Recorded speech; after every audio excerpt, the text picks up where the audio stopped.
Began YouTube channel நேயர்கள் அனைவருக்கும் வணக்கம். இன்றைக்கி நம்ம இட்லியில் ஒரு சுவையான உப்புமா செய்ய போகிறோம். அதாவது நார்மலாக நம்ம இட்லி செஞ்சோம் அப்படின்னா அது அப்பயே சாப்பிட்டோன்னா நல்லாயிருக்கும். மீந்து போயிடுச்சு அப்படின்னா அது கொஞ்சம் ரஃப் ஆகிடும். மறுபடியும் அது சாப்பிட போகிறதில்ல. அது மறுபடியும் கீழே வேஸ்ட்டாக தான் கொட்ட போகிறோம். அது அப்படி இல்லாமல் சுவையாக மாற்றணும். அதுதான் இந்த இது நார்மலாக இட்லி உப்புமா செய்கிறத விட சுவையாக செய்யணும். அதுக்கு மீந்து போனால் நான் 4 இட்லி எடுத்து வச்சுருக்கேன். அதை நல்லா பொடி பண்ணிக்கிறேன். நல்லா கையில் நல்லா பொடியாக்கி எடுத்து வச்சுக்கிட்டேன். இப்போ ஒரு கடாய் வச்சு நீங்கள் ஆயிலோ நெய்யோ எது வேணால் விட்டுக்கலாம். நான் ஆயில் சேர்த்துருக்கேன். ஆயில் நல்லா ஹீட் ஆகட்டும். ஹீட் ஆனதுக்கப்புறம் கொஞ்சமாக கடுகு, ஒரு சின்ன டீஸ்பூன் கடுகு சேர்த்துக்கிறேன். கடுகு நல்லா பொரிஞ்சு வரட்டும். இப்போ இந்த உப்புமா நார்மலாக இட்லி நார்மலாக ரவையில் செய்கிற உப்புமா சாஃப்டாக இருக்கும். ஆனால் இதில் கொஞ்சம் விற்கும். அந்த தன்மையை மாற்றணும். அதுதான் இதிலோட ஸ்பெஷாலிட்டியே. கடுகு, கடலைப்பருப்பு, உளுத்தம்பருப்பு எல்லாம் ஒரு சின்ன டீஸ்பூனில் போட்டு நல்லா பொரிஞ்சு வரட்டும். அதே மாதிரி இதில் கொஞ்சமாக லைட்டாக பெருங்காயத்தூள் சேர்த்துக்கலாம். பெருங்காயத்தூள் சேர்த்துக்கிட்டோன்னா கொஞ்சம் அந்த எதுக்குளிர்ச்சி வரும் இல்லையா, அது அந்த ஏப்பம் இதெல்லாம் வராமல் இருக்கும். அதுக்காக கம்பல்சரியாக அதில் கொஞ்சமாக ஒரு பிஞ்ச் அளவு சேர்த்துக்கலாம். இதோட நம்ம நெய்யில் இன்னும் ஆயிலுக்கு பதில் நெய் போட்டு செஞ்சோன்னா இன்னும் நல்லா அந்த பஞ்சு மாதிரி இருக்கும் அந்த உப்புமா. நான் ஆயில் தான் விட்டுருக்கேன். நீங்கள் வேணால் நெய் சேர்த்துக்கோங்க, சூப்பராக இருக்கும்.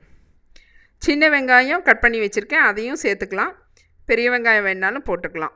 ஆனால் சின்ன வெங்காயம் நல்லா டேஸ்ட் கொடுக்கும். அதுக்காக சின்ன வெங்காயம் நான் எடுத்துக்கிட்டேன்.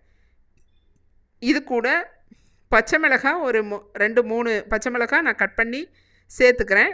நீங்கள் பச்சை மிளகாய் ஒரு சிலர் சேர்க்க பிடிக்காது அப்படிம்பாங்க. அவங்க வேணால் நீங்கள் இந்த கறி மசாலும் குழம்பு மிளகாத்தூள் அந்த மாதிரி ஏதாவது மசாலாவும் ஆட் பண்ணிக்கலாம். இதில் கருவேப்பிலை இதெல்லாம் சேர்த்து நல்லா வதங்கி வரட்டும். இதில் மற்ற மசாலாலாம் நம்ம எதுவும் சேர்க்கணுங்கிற அவசியம் இல்லை. ஒரு 2 தக்காளி, சின்ன தக்காளியாக இதில் கட் பண்ணி சேர்த்துக்கிறேன். தக்காளி ஆப்ஷனல் தான். நீங்கள் வேணும்னா சேர்த்துக்கோங்க, வேண்டான்னா விட்டுறலாம். தக்காளி சேர்க்கலின்னா அப்படியே ரொம்ப ட்ரையாக இருக்கும் உப்புமா. இட்லியை உதுத்து செய்கிறதுனால அது ட்ரையாக இருக்கும்.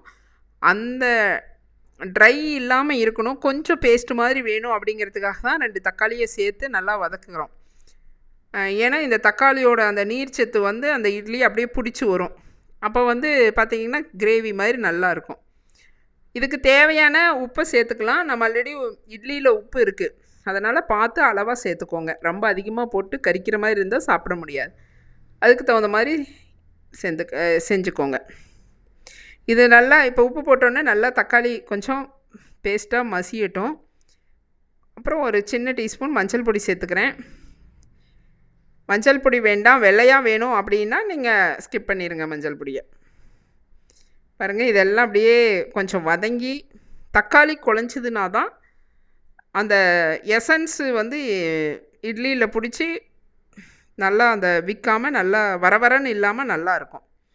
இப்போ ஊற்றி வச்சுருக்கிற இட்லி அதில் சேர்த்துக்கலாம். சேர்த்து நல்லா கிளறி கொடுக்கலாம். இப்போ பாருங்கள், நார்மலாக இது நம்ம ஃப்ரெஷ்ஷான இட்லி இல்லை, ஆல்ரெடி நம்ம செஞ்ச இட்லி ஆறிப்போன இட்லி தான். அந்த இட்லி நம்ம ஊற்றோம்னா இந்த மாதிரி தான் வரும். அப்படியே பொல பொலான் இருக்கும். ஒரு பசையே இல்லாத வறட்சியாக தான் இருக்கும். அதுக்கு தான் இந்த தக்காளி இதெல்லாம் சேர்க்கறது. தக்காளி அதுக்கப்புறம் நம்ம இதில் நான் லெமன் செய்ய போகிறேன். லெமன் புழிஞ்சு விடும்போது அந்த புளிப்பு, இந்த இட்லியோட டேஸ்ட்டு, இந்த தக்காளி இதெல்லாம் சேர்ந்து வரும்போது சாப்பிட்றதுக்கு ருசியாக இருக்கும். ஒரு கலவையாக ஒரு நல்லா இருக்கும். அதுக்காக பாருங்கள், இதெல்லாம் ஒன்று போல் அப்படியே அந்த இட்லி எல்லாம் கலர் மாறி எல்லாம் ஒன்று போல் பாருங்கள் நல்லா வந்துருச்சு. இப்போ நான் அந்த அரை லெமனில் விதையை எடுத்துட்டு இதில் அப்படியே சேர்த்துக்கிறேன். புழிஞ்சு விட்ருங்க. விதையோடு இருந்தால் கடிப்பட்டால் கசக்கும். அதனால் விதையை அப்படியே எடுத்துட்டு இந்த மாதிரி அரை லெமன் ஃபுல்லாக அந்த சாறை அப்படியே புழிஞ்சு விட்டுருங்க. இப்போ இது கூட 1 டீஸ்பூன் இட்லி பொடி. நம்ம ஆல்ரெடி நீங்கள் செஞ்சு வச்ச ஹோம்மேடாக இருந்தால் அதுவாக இருந்தாலும் பரவாயில்ல, வாங்கினதாக இருந்தாலும் பரவாயில்ல. இந்த 1 ஸ்பூன் பாருங்கள், இந்த மாதிரி ஒரு இட்லி பொடியை தூவி விட்டு இது கலக்கி சாப்பிட்டு பாருங்கள்.